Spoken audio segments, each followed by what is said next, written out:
원장님들은 이번 추석 연휴 어떻게 보내셨을지 궁금하거든요. 다들 어떻게 보내셨나요? 네, 저희 집은 제사를 지내기 때문에 네. 제사 준비를 한다고 조금 일이 많았고요. 또 원장님도 준비하셨나요? 제가 주로 청소 담당이어서 저희 집 청소를 며칠 전부터 구석구석 깨끗하게 청소했습니다. 네. 네.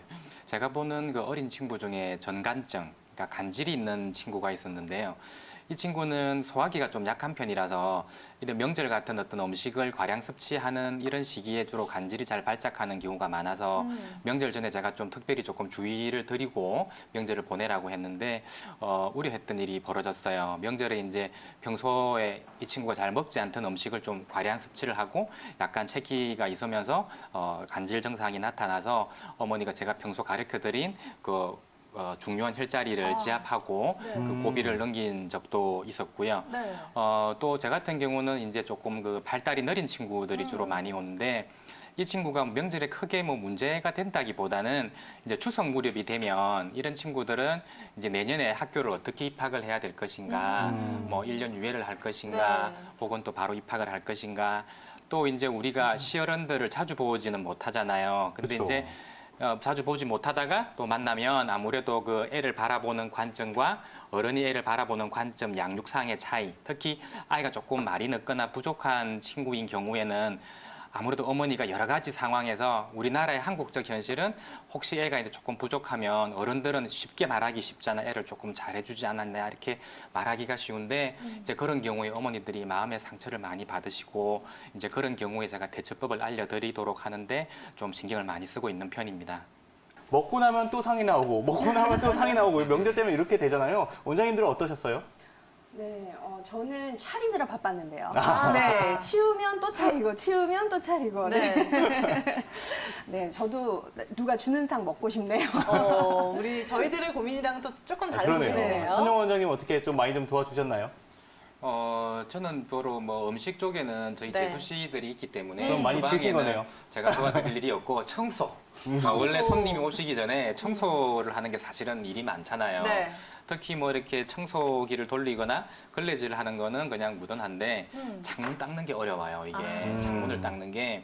특히 이제 추석에 차례를 모시는 때가 오전이기 때문에 햇빛이 딱 비치면 약간의 얼룩도 표시가 나기 때문에 네. 그렇죠. 그 한 점의 얼룩조차 없애기 위해서 그냥 하루 종일 창문을 닦아야 됩니다. 그런 점이 좀 많이 힘들었고요.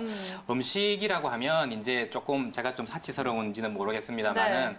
사실 이제 저희들도 힘듭니다. 왜냐하면 이제 손님들은 거의 다 그 차례 손님들은 시댁의 본가의 손님들이기 때문에 그렇죠. 제가 그 자리에 항상 앉아 있어야 되잖아요. 제가 네. 장손이기 때문에 그런 손님이 오실 때마다 세상을 내오면 오. 손님만 계속 드시라고 하고 저만 안 먹을 수가 없기 그렇죠. 때문에 그럼요. 앉은 채로 계속 이렇게 먹다 보면 나중에 좀 힘듭니다. 아니 그렇다면 원장님 음식뿐만이 아니라 또 이렇게 가족들이 모이게 되면 술 한 잔도 하게 되잖아요. 네네. 음주 좀 많이 하셨나요? 저는 뭐 술을 그렇게 많이 먹는 편이 아니라서 술보다는 주로 음식 때문에 조금 술보다는 힘들었습니다. 음식. 네네. 네, 우리 원장님들은 이렇게 명절 증후군 스트레스 어떻게 해소하고 계시나요? 저 같은 경우는 빨리 출근해서 진료하는 것이 가장 큰 아, 스트레스입니다. 일상 다시 생활을 다시 일상으로 빠르게 돌아오자. 복귀하는. 네.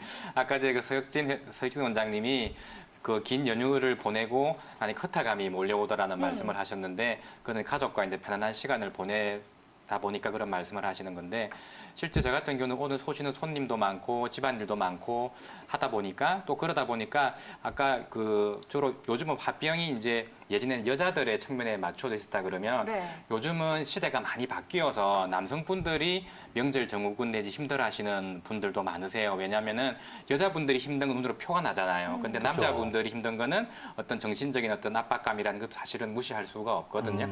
그래서 저 같은 경우는 그냥 명절에 그냥 어떻게 주변에 집사람의 눈치를 보고 있는 것보다는 그냥 하루 빨리 출근해서 열심히 진료하는 것이 더 좋은 스트레스 해소법 같습니다. 한방 치료를 하면 이런 시험관 수술의 성공률도 좀 높일 수 있을까요? 그렇죠. 이 그 시험관 시술은 이론적으로만 생각하면 그 남성의 원인이 있는 경우, 즉 정자의 활동성이 떨어지거나 정자의 숫자가 작은 경우는 시험관에서 난소와 정자가 서로 수정을 해서 넣으면 당연히 임신이 되어야 될 것 같지만 실제로 그 사람의 임신이란 굉장히 신비로운 것이어서 그렇게 기계적으로 잘 되지 않고 실제로 성공률이 그렇게 아주 높지는 않습니다. 그게 왜 그러냐? 그 비유를 하자면 우리가 그 밭에다가 우리가 씨를 뿌려서 이 씨가 자라서 어떤 무럭무럭 자라는 것이 어떤 임신의 과정이라고 한다면 어떤 씨의 문제는 해결이 그 인공수로 해결이 됐다고 하더라도 이 밭이 비옥하지가 않으면 가령 배추를 우리가 심어서 배추를 키운다고 했을 때 밭이 비옥하지 않으면 절대로 자랄 수가 없겠죠. 가령 예를 들어서 우리 열대지방 같은 경우는 언제든지 심어도 금방금방 잘 자라잖아요. 그렇죠. 근데 우리가 시베리아처럼 그렇게 추운 곳에 그런 추운 동토의 땅에